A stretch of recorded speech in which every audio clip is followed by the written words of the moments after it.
High বন্ধুরা, welcome to my channel. আশা করি সকলে ভালো আছেন। সকলকে হ্যাপি নিউ ইয়ার। আজ বছরের প্রথম দিন, তো আমি প্রথম দিনে একটি দর্শনীয় স্থান তোমাদেরকে দর্শন করাতে নিয়ে এসেছি আমার এই চ্যানেলের মাধ্যমে। স্থানটির নাম হচ্ছে শ্যামপুকুর বাটি। লোকেশন আমি ভিডিও লাস্টে বলছি কীভাবে আসবে। এই বাড়িটিতে স্বয়ং শ্রীরামকৃষ্ণ দেব এবং স্বয়ং মা শারদামণি দেবী স্বয়ং ছিলেন এই বাড়িটায়। ঠাকুর শ্রীরামকৃষ্ণ দেবের দেহাবসানের বেশ কিছু মাস আগে 2-3 মাস তিনি এই বাড়িতে অবস্থান করেছিলেন। 1883 সালের অগাস্ট থেকে 1883 সালের ডিসেম্বর মাস অবধি তিনি এই বাড়িতে অবস্থান করেছিলেন। তারপরে কাশীপুর উদ্যান বাড়িতে 1884 সালের জানুয়ারি থেকে পুরো ওনার শেষ জীবন অবসান অবধি উনি কাশীপুর উদ্যান বাড়িতে কাটিয়েছেন এবং তার আগে তিনি এই বাড়িতে অবস্থান করেছিলেন। চলো তোমাদের এই বাড়িটা আমি ঘুরিয়ে দেখাই। তার গর্ভগৃহ অবশ্যই দেখাবো। প্রথমে মায়ের গর্ভগৃহটা দেখাচ্ছি, চলো। এটি হচ্ছে মায়ের ঘর, আমি তোমাদের দেখাচ্ছি ভেতর থেকে মাকে।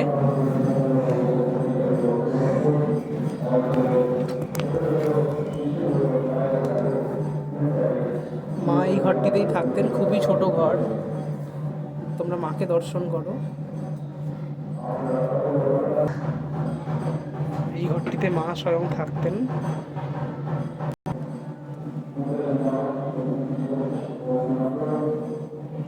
এবার আমরা নিচে গিয়ে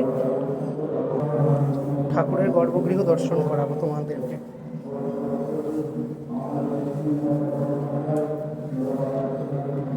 এইখানে ঠাকুর থাকতেন, আমি গর্ভগৃহে গিয়ে তোমাদেরকে দেখাচ্ছি।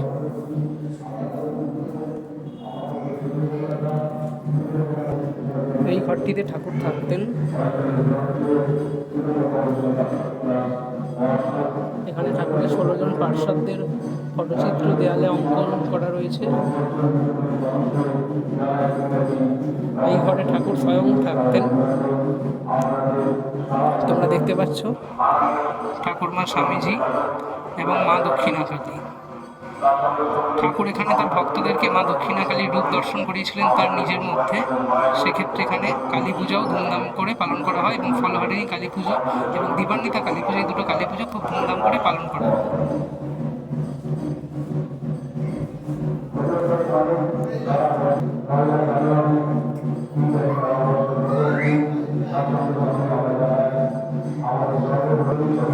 তোমরা একবার এখানে আসলে তোমাদের মন, আশা করছি, একটু আধ্যাত্মিক জগতের দিকে পূর্ণিত হবে এবং তোমাদের ভালো লাগবে। একবার এসে ঘুরে যাবে শ্যামপুকুর বাটি থেকে। এইখানে ঠাকুরের ব্যবহৃত ক্যামেরা একটি এবং ঠাকুরের ব্যবহৃত একটি খাট তোমরা দেখতে পাচ্ছ এইখানটা রয়েছে ঠাকুরের গর্ভগৃহের বাইরে। এটি একটি মিউজিয়াম টাইপের তৈরি করা রয়েছে।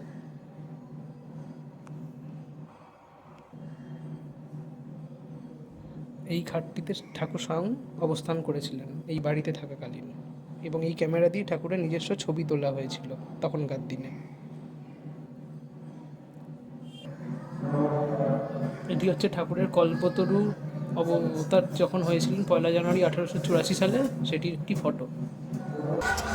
এতক্ষণ তোমাদের আমি শ্যামপুকুর বাটির গর্ভগৃহ, ঠাকুরের মন্দির, মায়ের গর্ভগৃহ এবং ঠাকুরের ব্যবহৃত খাট, ক্যামেরা সব দেখালাম। এবার তোমাদের লোকেশনটা বলে দিচ্ছি। এটি হচ্ছে বাড়ি থেকে এই রাস্তা দিয়ে তোমরা যদি আসো, এই রাস্তাটা সোজা শোয়াবাজারে গেছে। শোয়াবাজার মেট্রো স্টেশন থেকে 2 নম্বর গেট দিয়ে বেরিয়ে একটুখানি সোজা এগিয়ে এসে বাঁদিকে ডান দিকে শোয়াবাজার রাজবাড়ির গলি দিয়ে সোজা আসলেই তুমি শ্যামপুকুর বাটি আপনারা সহজেই পৌঁছে যাবেন। এবং এই দিক দিয়ে যদি আপনারা আসতে চান বাঁ দিক দিয়ে, তাহলে আপনারা শ্যামবাজার মেট্রো স্টেশনে নেমে কাউকে জিজ্ঞাসা করলেই আপনাদের এই লোকেশনে পৌঁছে দেবে। শ্যামপুকুর বাটি যাব, এখান থেকে শ্যামবাজার মেট্রো বা শোয়াবাজার মেট্রো সব হাঁটা পথে 5 থেকে 7 মিনিট লাগবে। আজকের ভিডিও এইটুকু। ভালো লাগলে লাইক, শেয়ার, সাবস্ক্রাইব করবেন, কমেন্ট করবেন এবং ভিডিওটাতে অনেক শেয়ার করবেন।